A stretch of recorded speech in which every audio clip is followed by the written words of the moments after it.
memasuki ruang acara. Dan mari kita sambut bersama. Selamat datang kami ucapkan kepada Menteri Ketenagakerjaan Republik Indonesia, Ibu Nyai Dr. Hajah Ida Fauziah MSI. Di acara Silatnas 3 Bunyai Nusantara. Selamat datang kami ucapkan kepada Ibu Menteri, semoga senantiasa diberikan kesehatan dan keselamatan.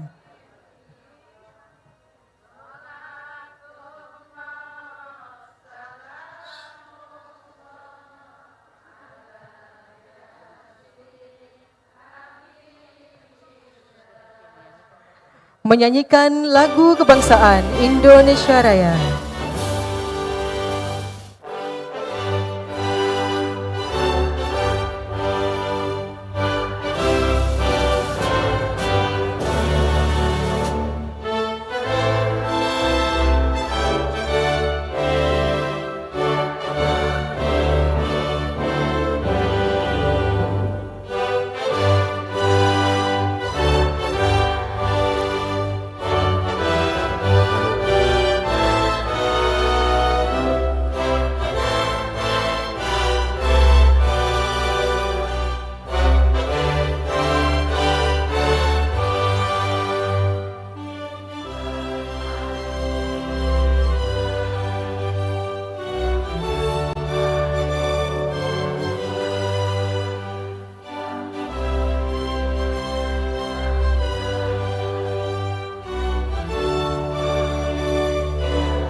Hadirin disilakan duduk kembali.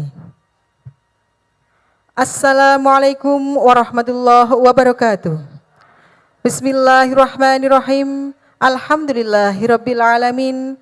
Assalatu wassalamu ala asyrafil anbiya wal mursalin sayyidina wa maulana Muhammadin wa ala alihi wa sahbihi ajmain, amma ba'd. Kepada yang terhormat Menteri Ketenagakerjaan Republik Indonesia, Ibu Nyai Dr. Hajah Ida Fauziah MSI. Yang kami hormati Ibu Nyai Hajah Nawal Nur Arafah Taj Yasin, Ibu Nyai Safirah Mahrusa, Ibu Nyai Ida Zainal, Ibu Nyai Ariha, serta para Ibu Nyai peserta Silatnas 3 Bunyai Nusantara. Puji syukur kehadirat Allah Subhanahu wa Ta'ala, pada hari ini kita dapat mengikuti halaqah nasional dengan tema menyongsong 1 abad Nahdlatul Ulama, perempuan pesantren bergerak dan bersinergi membangun peradaban dunia.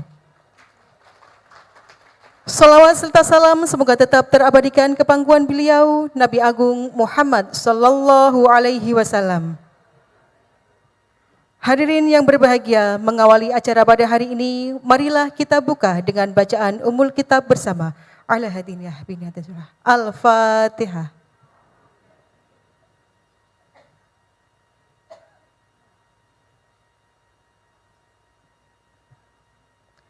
Terima kasih. Selanjutnya, sekapur sirih ucapan selamat datang dari Sekretaris SC Silatnas 3 Bunyai Nusantara.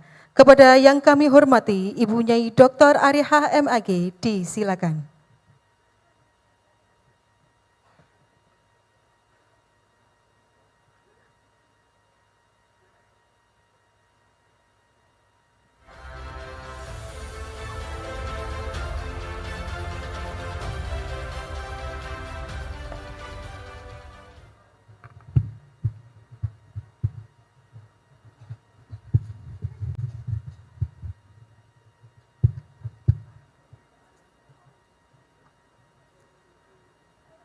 Assalamualaikum warahmatullahi wabarakatuh.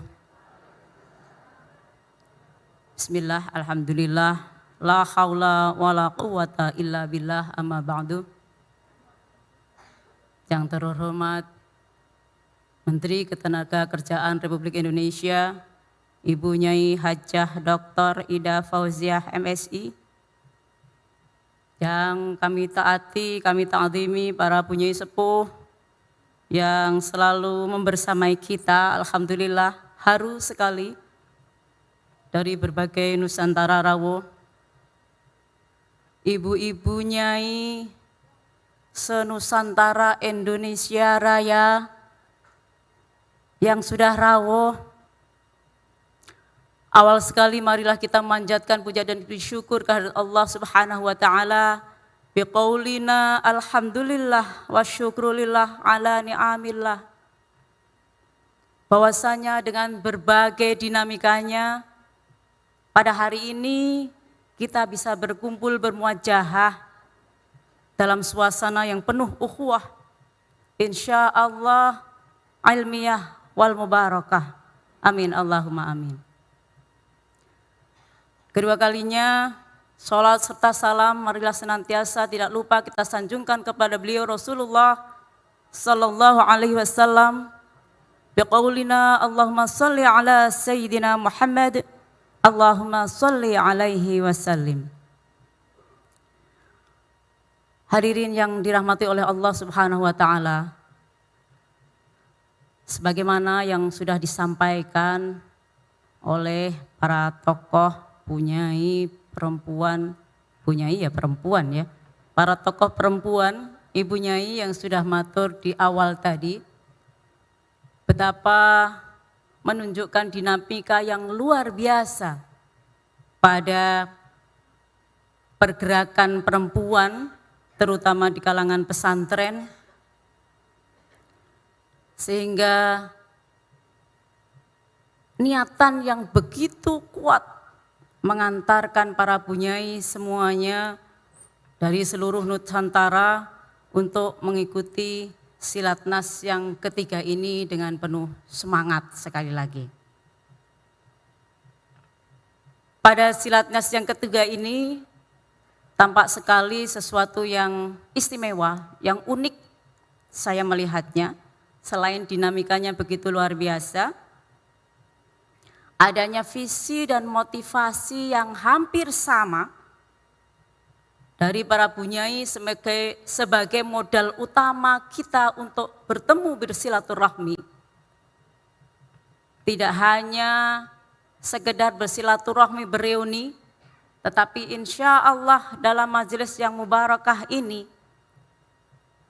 dengan bermodalkan pengalaman, membimbing santri, tidak hanya dalam persoalan thalabul ilmi, tapi dalam persoalan manajemen pesantren sekalipun, disinilah para ibu nyai punya peran yang luar biasa dan sangat-sangat super strategis.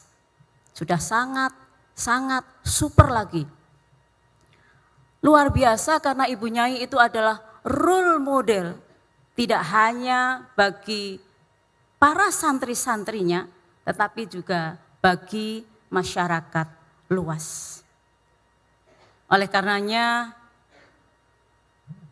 hadir dalam Silatnas ini adalah kesempatan yang sangat langka, bisa bertemu dan bersinergi dengan semua bunyai Nusantara se-Indonesia Raya, Masya Allah. Apalagi di antara kita semua menyadari dan sekaligus memahami bahwa ibu nyai yang punya peran yang sangat strategis tadi dalam pengembangan pondok pesantren tidak hanya sekedar persoalan kerumah tanggaan pesantren, tetapi juga persoalan-persoalan kurikulum, persoalan-persoalan manajemen, bahkan maju mundurnya pondok pesantren di tangan para pengasuh, yaitu para bunyai semuanya ini. Oleh karenanya sangat patut disyukuri kita diberikan kesempatan oleh Allah Subhanahu wa taala, diberikan kemudahan oleh Allah Subhanahu wa taala untuk berkumpul dan bergabung di acara Silatnas ketiga ini. Para ibu nyai yang dirahmati oleh Allah, Ibu Menteri yang dirahmati oleh Allah, selamat datang di Kota Semarang, di arena para ibu nyai yang luar biasa, energi positifnya kita rasakan. Ademnya bukan persoalan AC yang luar biasa, tetapi adalah suasana yang begitu meneduhkan dari wajah-wajah bunyai senusantara ini. Dalam Silatnas yang ketiga ini, tadi saya menyebutkan sebagai sesuatu keunikan. Selain tadi visi misinya, juga silaturahmi ini adalah tidak hanya silaturahmi lahiriah, akan tetapi juga silaturahmi ilmiah. Oleh karenanya dalam forum ini akan dihadirkan pakar-pakar yang akan menjadi tempat ngangsu bertaklimnya kita semua. Selainnya itu, forum silaturahmi nasional ketiga ini juga menjadi forum ijtimaiyah. Bagaimana antar pesantren ini menjalin sinergi yang saling memberdayakan antara satu pesantren dengan pesantren yang lain. Selainnya itu juga menjadi silaturahmi ruhaniyah. Sangat langka dan jarang terjadi kita bisa sowan dalam satu forum dengan bunyai-bunyai hebat senusantara yang menjadi rule of model bagi santrinya dan bagi masyarakat, itu artinya adalah bagi bangsa ini. Maka selain unik juga sangat inovatif, forum ini menjadi ikhtiar bersama dalam meningkatkan khidmah demi kerahmatan dan kemartabatan umat dan kehidupan yang lebih baik di masa yang akan datang. Banyak sekali kita melihat para perempuan pesantren, khususnya bunyai yang sudah berkhidmat di ranah publik, di ranah kehidupan sosial, ekonomi, politik, bahkan secara area, tidak hanya di tingkat regional, tetapi juga nasional, bahkan internasional. Nah, kita melihat banyaknya bunyai ini salah satunya yang sedang berada di hadapan kita sebentar lagi, satu-satunya ibu nyai yang dipercaya oleh Pak Jokowi untuk menjadi Menteri Ketenagakerjaan. Persoalan, tepuk tangan untuk bunyai Ida Fauzia. Persoalan ketenagakerjaan bukanlah persoalan yang sangat sederhana. Betapa kita menyaksikan banyaknya pengangguran. Loh, sekarang tuh nggak ada orang yang nganggur, pekerjaan banyak. Pekerjaan banyak, tetapi yang bayari tidak ada. Ini luar biasa, satu persoalan diserahkan kepada tokoh perempuan pesantren. Tentu menjadi sesuatu yang membanggakan bagi kita semua. Sekali lagi tepuk tangannya untuk Bunyai Ida Fauziah yang sudah kerso rawuh untuk menyuntikkan informasi-informasi keilmuan dan juga informasi-informasi praktis yang bisa ditindaklanjuti oleh para bunyai di seluruh Nusantara ini. Para bunyai yang dirahmati oleh Allah Subhanahu wa taala.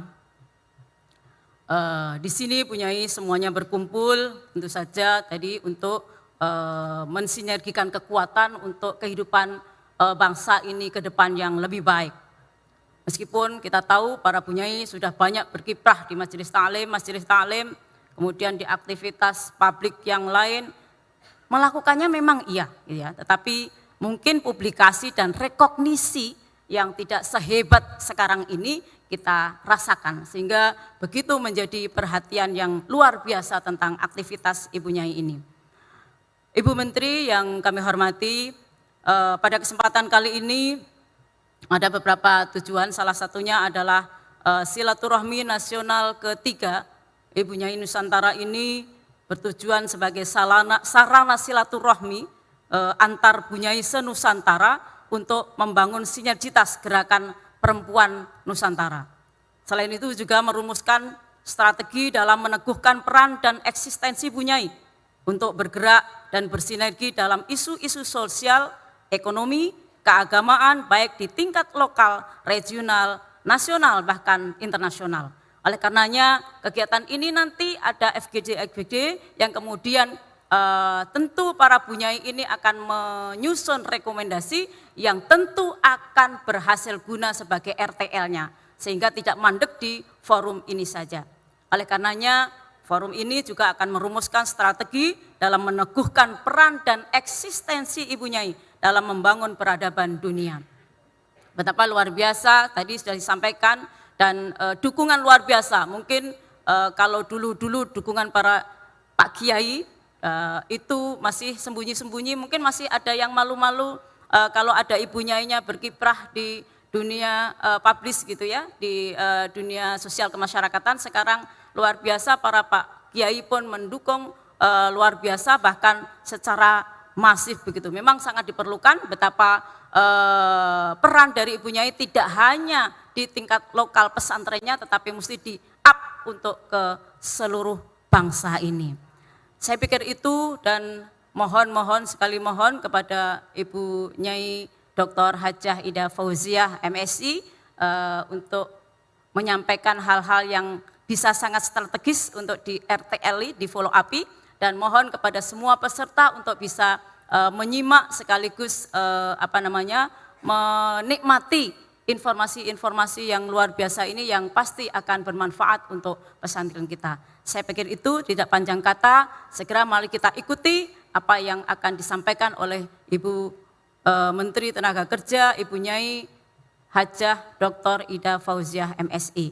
Kurang lebihnya mohon maaf, akhirul kalam wal afu minkum, ihdinas siratal mustaqim, wallahul muwaffiq ila aqwamit thoriq. Wassalamualaikum warahmatullahi wabarakatuh.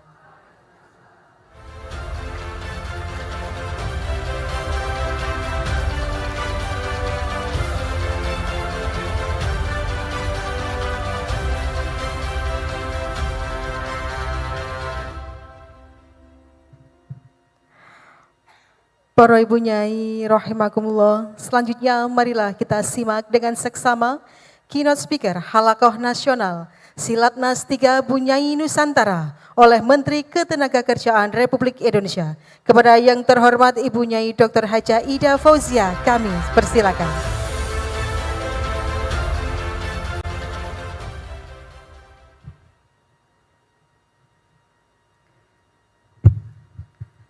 Assalamualaikum warahmatullahi wabarakatuh. Bismillahirrahmanirrahim. Alhamdulillahi rabbil alamin. Wabihi nasta'inu ala umuri dunya waddin. Wassalatu wassalamu ala sayyidina Muhammadin wa ala alihi wa sahbihi ajmain. Rabbi syrahli sadri wa yassirli amri wahlul 'uqdatam min lisani yafqahu qawli. Amma ba'd. Hadratil muhtaramat, para Ibu Nyai se-Nusantara. Yang saya hormati Ibu Nyai Hindun Anisa, staf khusus Menteri Ketenagakerjaan. Beliau staf khusus tapi yang memerintahkan saya untuk datang ke sini. Saya bangga karena baru kali ini sekretaris PPRMI perempuan, dan beliaulah orangnya. Yang saya hormati Ibu Hajah Nawal Nur Arofah Yasin. Yang saya hormati Bu Dr. Hajah Arifah. Yang saya hormati ada Ibu Rosa, Ibu Nyai Safiratul Mahrusah, Dubes RI untuk Aljazair. Setahu saya, sepanjang pengetahuan saya, beliau satu-satunya Dubes NU pertama. Mudah-mudahan bukan yang terakhir, karena akan banyak lagi dubes-dubes perempuan, terutama dubes-dubes dari pesantren. Yang saya hormati, saya tidak bisa sebut satu persatu para Ibu Nyai, dengan tidak mengurangi rasa takdim saya kepada Ibu Nyai semua. Puji syukur, alhamdulillah kita panjatkan kehadirat Allah Subhanahu wa taala. Alhamdulillah pada siang hari ini kita bisa bersilaturahmi. Mudah-mudahan silaturahmi ini membawa barokah. Para Ibu Nyai yang saya hormati, saya tidak bisa menyembunyikan kebanggaan saya seorang santri bicara di depan para Bu Nyai. Jadi izinkan saya menyampaikan rasa bangga saya bisa hadir di sini di depan para Bu Nyai. Anggap saja saya santri, para Ibu Nyai sedang dites oleh para Bu Nyainya.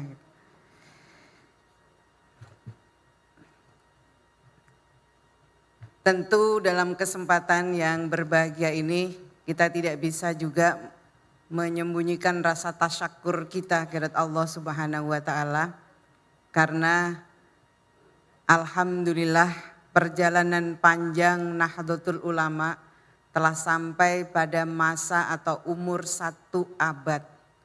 Usia yang tidak muda, usia yang lebih tua dari usia Republik ini.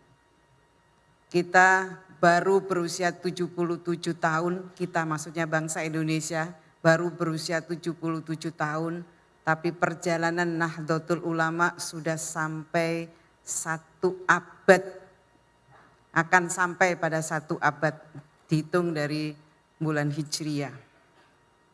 1 abad bukan waktu yang pendek, karena dalam perjalanan 1 abad itu kontribusi NU mulai dari merebut kemerdekaan, mengisi kemerdekaan, mulai dari zaman susah orde lama, orde baru, dan kita menikmati puncaknya pada orde reformasi. Perjalanan NU telah mencatatkan dalam sejarah Republik ini. NU berkontribusi sangat luar biasa, mulai dari saya katakan, mulai dari merebut kemerdekaan.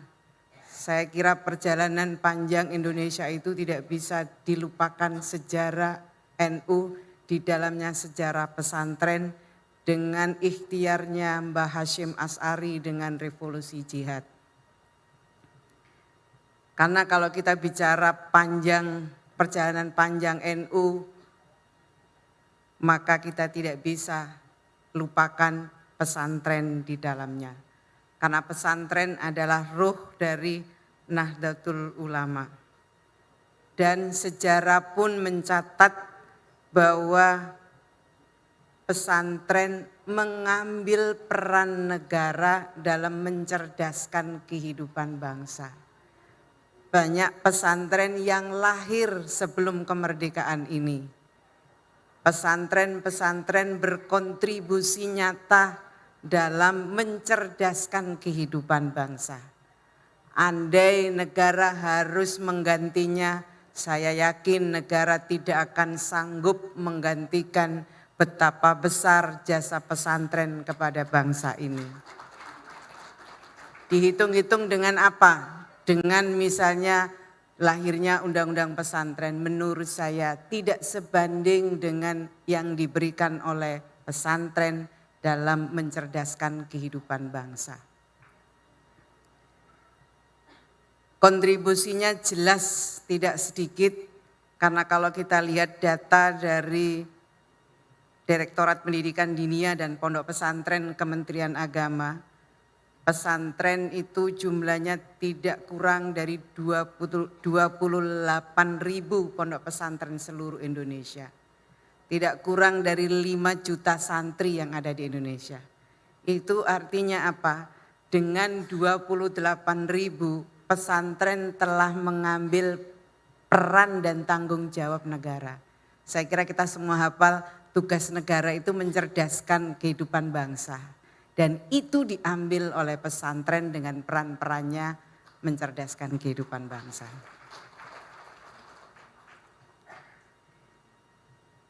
Tadi saya katakan Apakah mampu negara membayar semua hutang budinya terhadap pesantren? Mungkin bisa iya. Dengan dilahirkannya Undang-Undang Pesantren, Undang-Undang Nomor 18 Tahun 2019.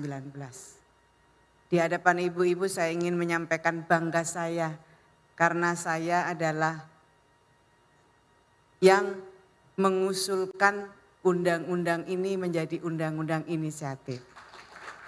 Sebelum saya meninggalkan DPR pada tahun 2018, saya menginisiasi. Jadi undang-undang itu Ibu Nyai ada dua, bisa diinisiasi oleh DPR, bisa diinisiasi oleh pemerintah. Tapi jujur harus saya katakan sebagian besar undang-undang kita itu diinisiasi oleh pemerintah. Dan di antara sedikit undang-undang yang diinisiasi oleh DPR itu adalah undang-undang tentang pesantren. Dan saya boleh dong bangga yang mengusulkan itu adalah saya atas nama pribadi sebagai anggota DPR RI pada waktu itu. Dan saya kira masih dicatat dalam sejarah usul pertama itu ditandatangani oleh Ida Fauzia, anggota fraksi Partai Kebangkitan Bangsa di tahun sebelum saya meninggalkan DPR untuk silaturahmi di Jawa Tengah tahun 2018. Memang saya tidak menuntaskan pembahasan undang-undang ini, keburu saya keluar dari parlemen. Tapi syukur alhamdulillah tidak sedikit santri-santri yang ada di DPR meneruskan usul inisiatif ini, akhirnya goal menjadi Undang-Undang Nomor 18 tahun 2019. Ini juga sebagai, kalau saya mengatakan tanggung jawab sebagai santri.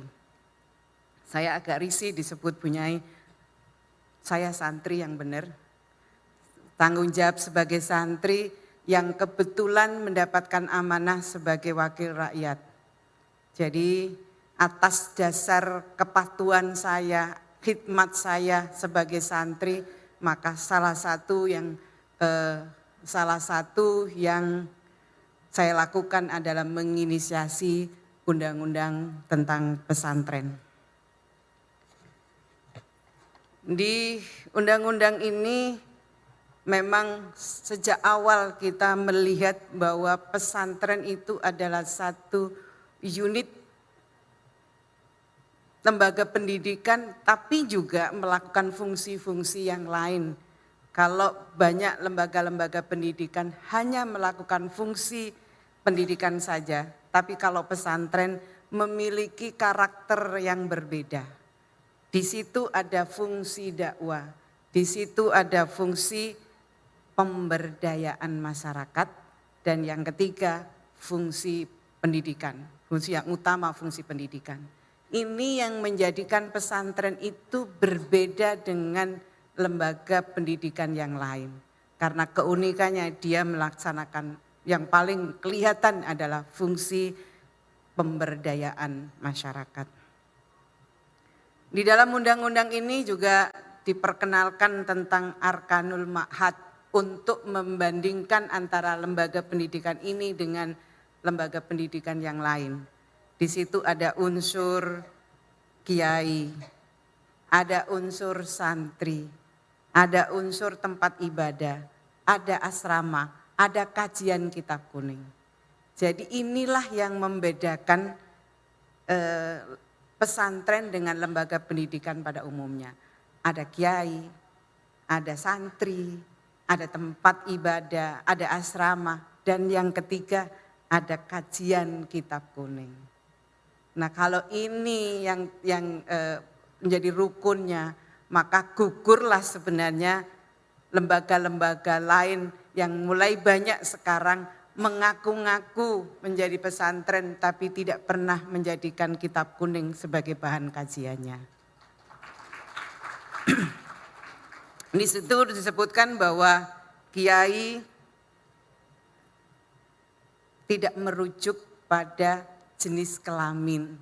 Tidak disebutkan kiainya harus perempuan. Harus laki-laki. Tidak menunjukkan jenis kelamin tertentu, tapi disebutkan kiai yang menjadi tokoh sentral dalam pesantren tersebut. Tidak menunjukkan jenis kelamin, itu menunjukkan sebenarnya pengasuh pesantren di dalamnya ada ibu nyai yang tidak sedikit perannya dalam pengelolaan pesantren. Dan sebenarnya kalau kita ngomong Bu Nyai, telah diakui meskipun memang harus jujur tidak bisa sepopuler kiai. Tidak bisa sepopuler kiai, tapi sesungguhnya peran Ibu Nyai tercatat dalam sejarah tidak sedikit. Kita bisa sebut Ibu Nyai yang sangat populer, misalnya Bu Nyai Khoiriyah Hasyim, beliau yang menginisiasi sekolah bagi santri putri, santriwati, memperkenalkan kesempatan yang sama kepada perempuan untuk ngaji belajar dengan kiai ataupun Bu Nyainya.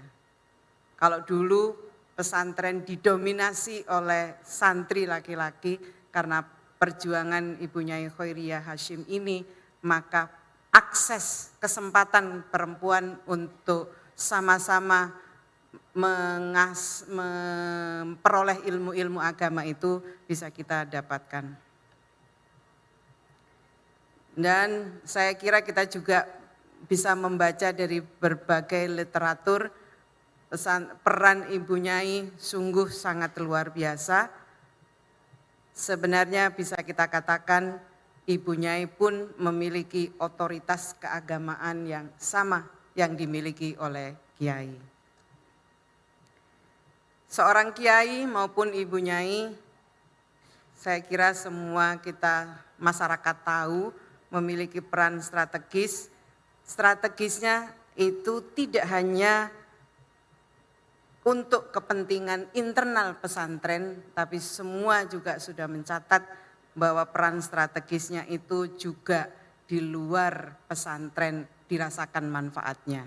Karena tadi keunikan yang dilakukan oleh pesantren dalam hal melakukan pemberdayaan masyarakat.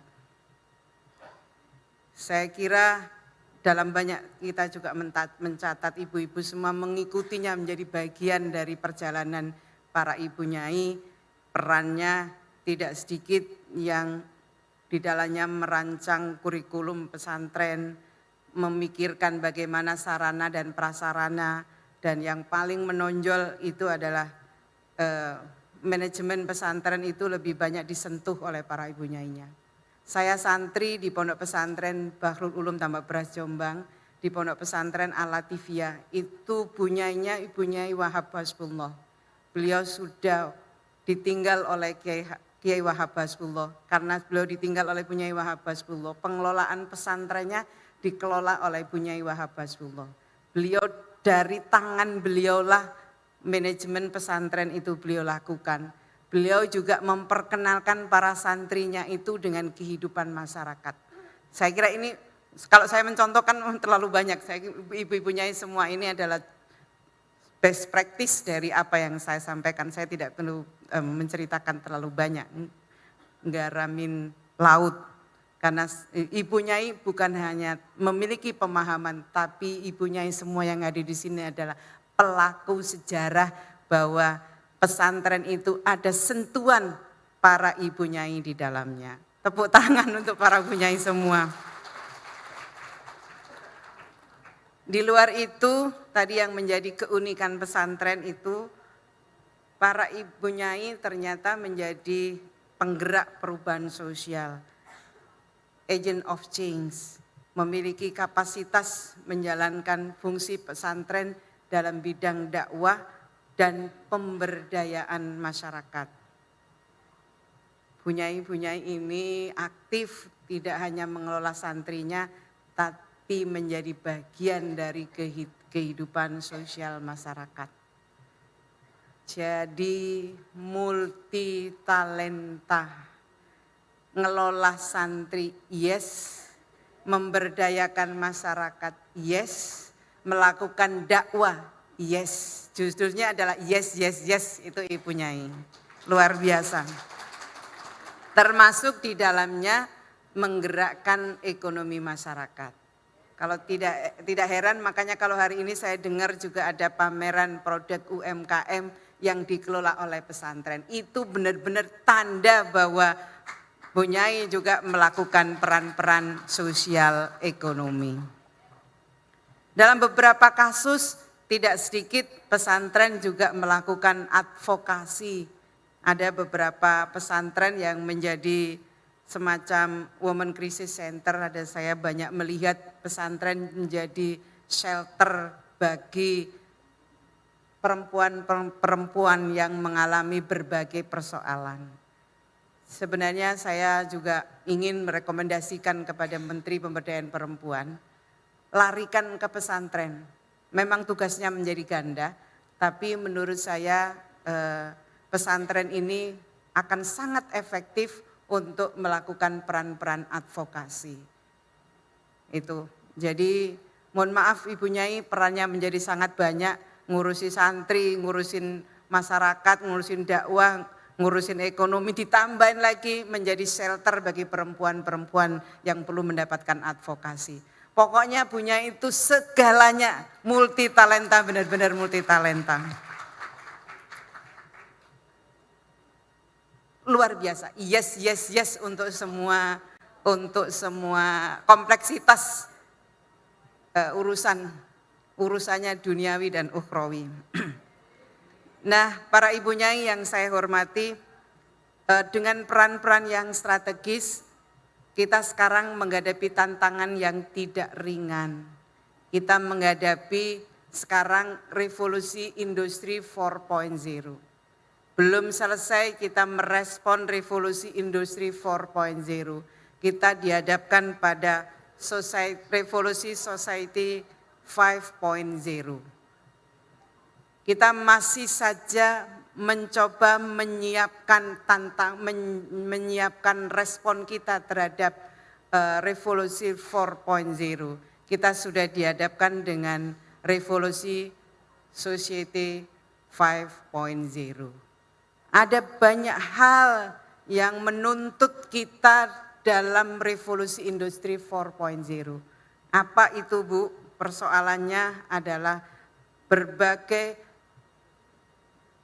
semua sekarang revolusi industri 4.0 semuanya itu memanfaatkan teknologi sebagai basis dalam segala hal. Ini problem yang sangat serius ketika kita dihadapkan pada kemampuan kita beradaptasi. Ini problem yang sangat serius bagi kita.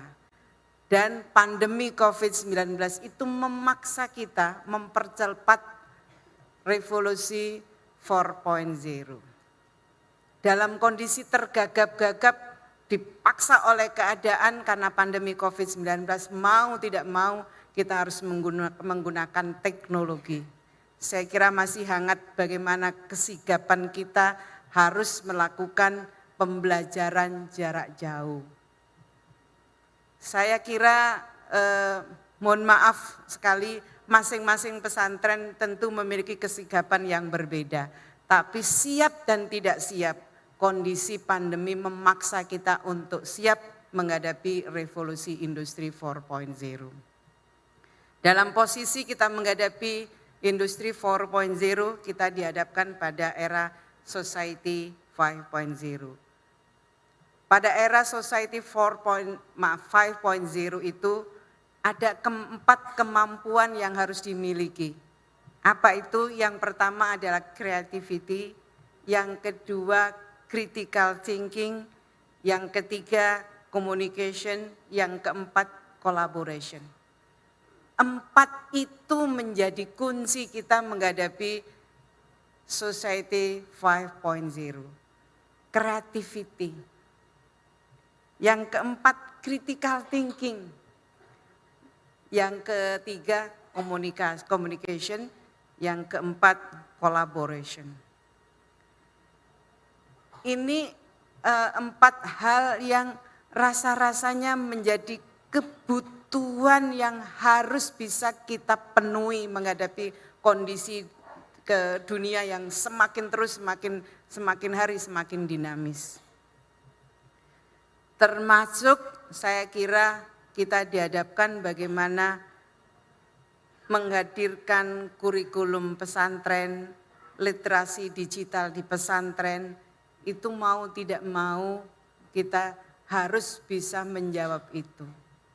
Kalau kita tidak ingin produk kemajuan teknologi informasi itu justru kontennya diisi oleh orang-orang yang tidak memiliki otoritas ilmu agama.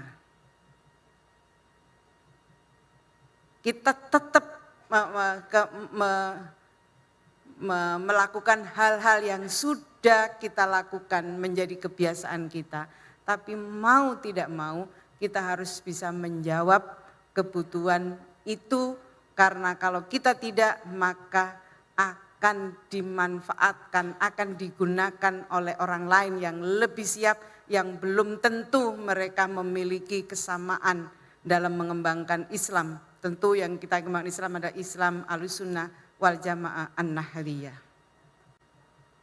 Sudah banyak kalau kita lihat konten-konten di berbagai lini, justru mereka lebih di depan meskipun dari sisi basic pengetahuan agamanya bukan yang di depan. Tapi karena mampu menyesuaikan dengan kebutuhan teknologi, mereka menjadi terdepan, dan kita harus jujur kita katakan kita masih tergagap-gagap menghadapi kemajuan teknologi ini. Ibu Nyai yang saya hormati, dalam kondisi yang seperti ini maka pesantren dihadapkan pada pilihan dan tanggung jawab yang tidak ringan, menyiapkan para santrinya untuk masuk dunia kerja maupun dunia wirausaha yang kondisinya sangat dinamis.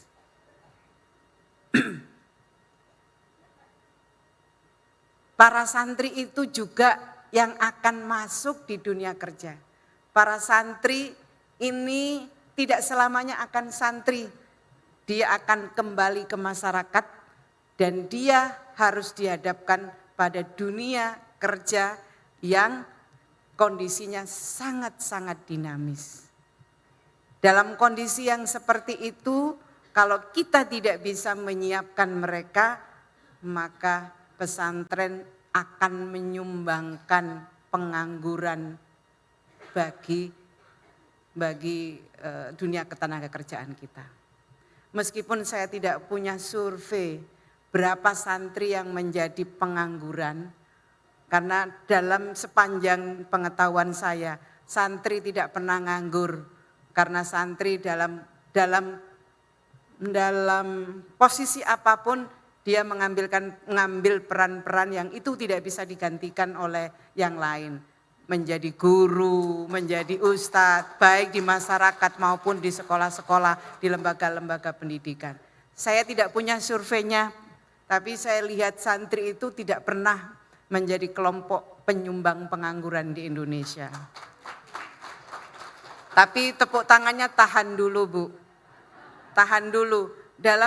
Meskipun mereka bisa mengambil peran-peran keagamaan itu, tapi karena peran-peran ini akan semakin kompleks, maka santri pun juga harus dituntut menyesuaikan dengan kompleksitas zaman. Oke, pulang menjadi guru ngaji, tapi guru ngaji yang diperlukan sekarang adalah guru ngaji yang bisa membuat konten digital. Santrinya sudah enggak perlu datang ke rumah, tapi cukup melalui teknologi. Bagaimana memformulasi ilmu agama dimasukkan dengan kemajuan teknologi. Membuat konten-konten yang lebih agresif dalam menyampaikan kepada publik dibandingkan dengan yang lain. Ini menurut saya pekerjaan yang tidak ringan, yang mohon maaf menjadi beban para ibu nyai. Di samping juga kewajiban tadi masuk di pasar kerja, para santri pun kita siapkan menghadapi dunia yang semakin pasar kerja yang dinamis dengan menyiapkan mereka menjadi seorang wirausahawan. Oke, santri kuat agamanya, tapi dia tidak menjadi beban bagi masyarakatnya, justru menjadi tulang punggung bagi masyarakatnya, karena dia bisa menciptakan lapangan pekerjaan bagi yang lainnya. Santri menjadi entrepreneur, santri menjadi pengusaha. Yang saya lihat pilihan ini lebih banyak dibanding para santri masuk di pasar kerja menjadi karyawan, menjadi buruh di pabrik, perusahaan, industri. Saya lihat sedikit sekali santri yang mengambil peran itu. Tapi yang paling banyak di samping para santri ini menjadi guru ngaji, guru agama di pesantren, di masyarakat, di sekolah, mereka mengandalkan kehidupan duniawinya dengan menjadi seorang entrepreneur, menjadi seorang wirausaha. Nah, sekarang prospeknya bagaimana menjadi seorang wirausahawan? Kalau lihat data, ternyata jumlah wirausaha Indonesia itu ternyata kecil, Bu.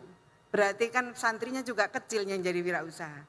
Di Indonesia itu data menunjukkan baru 3,4% dari total penduduk. Kalau penduduknya 270 juta, ya piro yo? Cuman 3,47%, nggak sampai 4% yang jadi pengusaha. Kecil sekali. Itu berarti kecil juga peluang para santri menjadi seorang entrepreneur. Ini menjadi persoalan serius juga ibu-ibu sekalian. Salah satu faktor rendahnya jumlah pengusaha di Indonesia itu disebabkan oleh ternyata kurangnya keterampilan individu dalam berusaha. Jadi berusaha menjadi seorang entrepreneur tanpa modal keterampilan menjadi pengusaha. Jadi pengusaha ya tiba saat tiba akal, memproduk tidak dengan skill, dengan standar kompetensi. Itu menjadi kelemahan mendasar kita. Karena kalau kita lihat data dari lembaga riset, di Indonesia itu hanya 0,5% dari 100% penduduk Indonesia itu yang berusia 15 tahun memiliki keterampilan yang tinggi. Jadi enggak sampai 1% terampil untuk menjadi wirausaha kita, Bu. Ini kan 0,5. Berarti yang enggak siap banget gitu. Kalau 1% sih masih oke, ini 0,5%. Rata-rata kita itu rata-rata ASEAN saja, Thailand itu mencapai 9,4%. Jadi mau jadi pengusaha itu sudah siap, 9,4% mereka siap punya keterampilan untuk menjadi entrepreneur. Lalu kita itu ya timbangannya nganggur, begitu saja. Tiba saat tiba akal, enggak didesain menjadi seorang entrepreneur. Tidak ada bekal keterampilan yang dimiliki dia menjadi seorang entrepreneur. Memiliki skill itu tidak hanya kebutuhan untuk masuk di dunia kerja, tapi menjadi seorang pengusaha pun dibutuhkan skill atau keterampilan. Ini PR tersendiri bagi kita semua. Dalam kondisi itu para ibu nyai yang saya hormati, dibutuhkan kreativitas, dibutuhkan inovasi dalam memformulasi kurikulum pesantren yang bisa matching dengan kebutuhan dunia usaha dan dunia kerja. Wis tambah akeh tugasnya para bunyai ini. Tadi menyiapkan mereka dengan kemampuan agama, ternyata juga kalau mereka tidak disiapkan di dunia kerja, ya mereka harus disiapkan menjadi seorang pengusaha. Kurikulum pesantren atau apapun kegiatan di pesantren harus juga didesainkan mereka pulang dari pesantren itu siap mengembangkan agama tapi juga punya modal untuk bisa bertahan dalam kehidupan yang sangat kompleks ini. Saya kira menurut saya pesantren paling bisa menyiasati kondisi ini. Kenapa? Karena kita sudah lama memiliki formulanya al-muhafadzatu al-qadimi sholih wal akhdhu bil jadidil aslah. Yang lama yang baik kita tetap gunakan, tapi kita tidak alergi mengadopsi kurikulum, mengadopsi inovasi baru. Inilah kelenturan pesantren, Bu. Kelebihan pesantren yang menurut saya menjadi kekuatan, mempertahankan yang lama tapi tidak alergi dengan modernitas. Itu menurut saya kunci kenapa kita bisa bertahan dalam situasi sulit, karena kita memiliki prinsip al-muhafadzatu al-qadimi sholih wal akhdhu bil jadidil aslah. Nah, para ibunya yang saya hormati, dalam konteks itu untuk meningkatkan kompetensi para santri, alhamdulillah Kementerian Ketenagakerjaan membuat program Balai Latihan Kerja Komunitas yang memang ini secara khusus menjawab tantangan kesenjangan kompetensi yang dimiliki oleh santri. Beberapa minggu yang lalu, 1 minggu yang lalu saya ketemu dengan Bapak Presiden.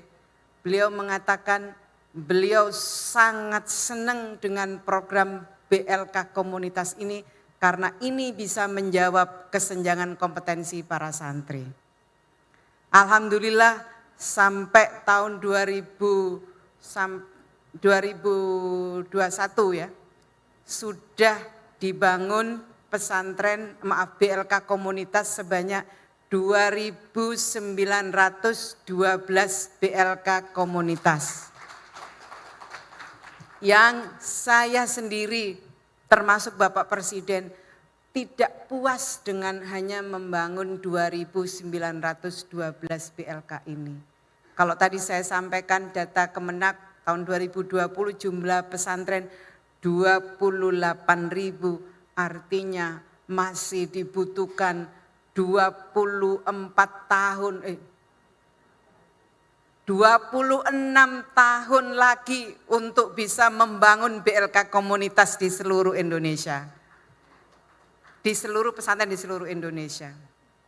Saya suka diledekin apa urusannya Kementerian Ketenagakerjaan masuk ke pesantren. Yang semua saya jelaskan inilah urusannya yang saya sampaikan dari awal. Urusannya kenapa Kementerian Ketenagakerjaan masuk ke pesantren. Jadi kami ingin tantangan dunia ketenagakerjaan itu dijawab dengan persiapan peningkatan kompetensi di pesantren melalui BLK komunitas.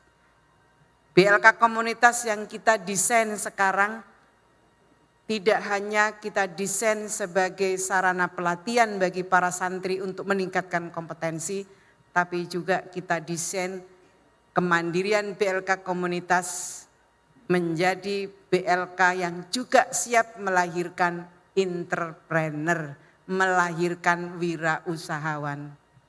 Saya tidak tahu apakah di bazar ini juga menampilkan pesantren-pesantren yang sukses menjadi melahirkan wirausahawan, saya tidak tahu, tapi saya harus katakan kepada ibu semua, saya cukup bangga karena banyak pesantren yang memiliki fungsi ganda di samping pelatihan juga melahirkan entrepreneur. BLK komunitas menjadi inkubator bisnis dan alhamdulillah tidak sedikit BLK komunitas yang sukses membangun unit usaha di pesantren, yang juga tidak sedikit pesantren ternyata melahirkan calon entrepreneur, calon pengusaha. Tentu mulai dari usaha mikro, mungkin bahkan ultra mikro, mikro kecil. Bukankah sesuatu yang besar itu dimulai yang kecil? Maka jangan ragu memulai meskipun dimulai dari yang kecil. Karena yang dari yang kecil itulah akan lahir yang besar. Akan lahir pengusaha-pengusaha jebolan pesantren yang didesain secara baik oleh pesantren dengan niatan untuk secara khusus memang melahirkan entrepreneur.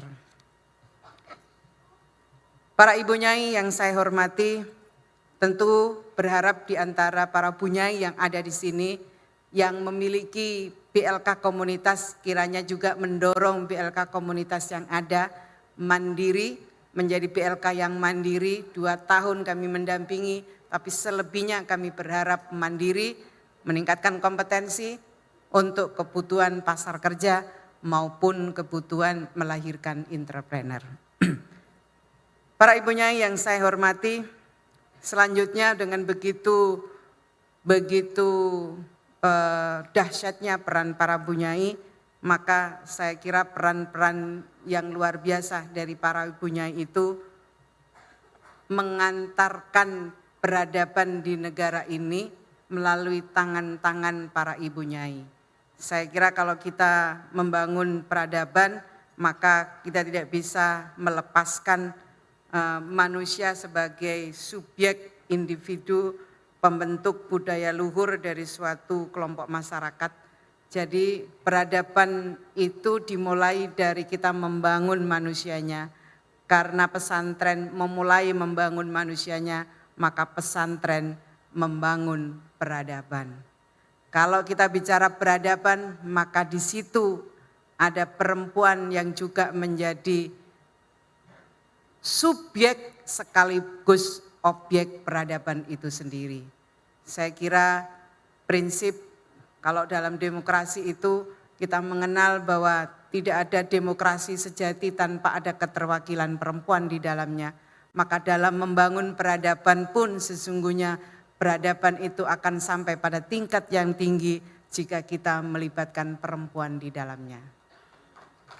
Dan siapakah perempuan? Kalau tadi saya mengatakan begitu panjang peran para ibu nyai, maka sesungguhnya yang dilakukan oleh para ibu nyai ini melalui peran-peran para ibu nyai tadi, maka sebenarnya peran ibu nyai sangat luar biasa dalam membangun peradaban ini.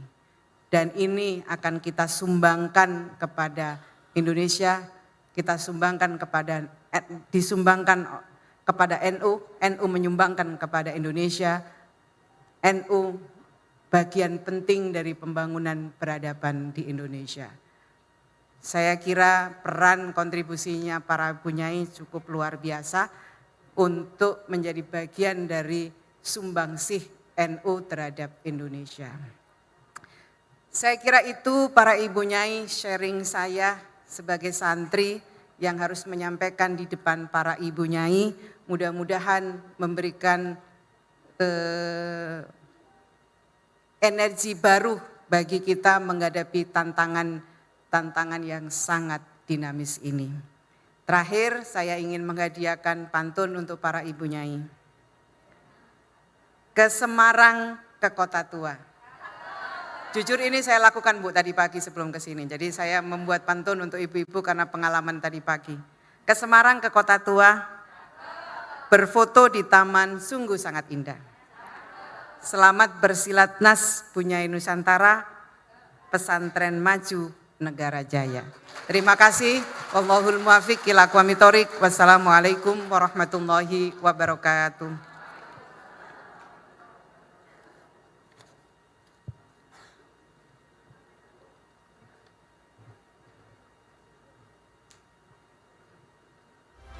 Terima kasih kami sampaikan kepada Ibu Menteri dan selanjutnya adalah pemberian cendera mata dari Panitia Silatnas kepada Ibu Menteri.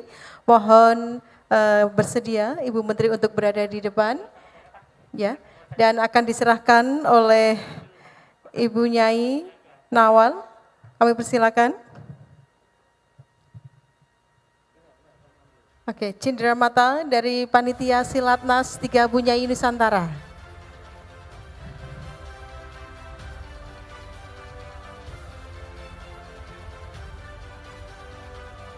Terima kasih atas hadir dan berkenannya Ibu Menteri memberikan keynote speaker di acara Halakoh Nasional Silatnas 3 Bunyai Nusantara ini.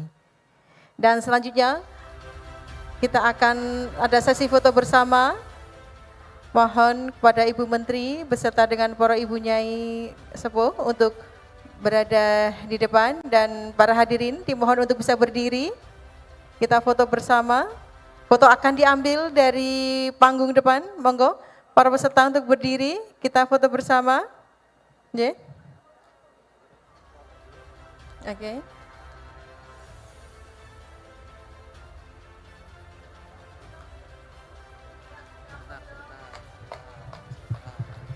Baik, kita foto bersama terlebih dahulu. Mohon para peserta untuk berdiri dan foto akan diambil dari panggung. Berikan senyum terbaik dari para bunyai. Berkah lumeber mengikuti kegiatan Silatnas 3 Bunyai Nusantara yang diselenggarakan di Hotel Patra Jasa, Kota Semarang, Jawa Tengah. Insya Allah memberikan banyak manfaat barokah untuk kita semuanya. Amin, amin yang rabbal alamin. Baik, 1, 2, 3. Sekali lagi lambaikan tangannya ke atas. Berikan senyum terbaiknya para ibu nyai. Para ibu nyai di sini tentunya sangat bahagia sekali bertemu dengan para nyai seluruh Nusantara. Oke.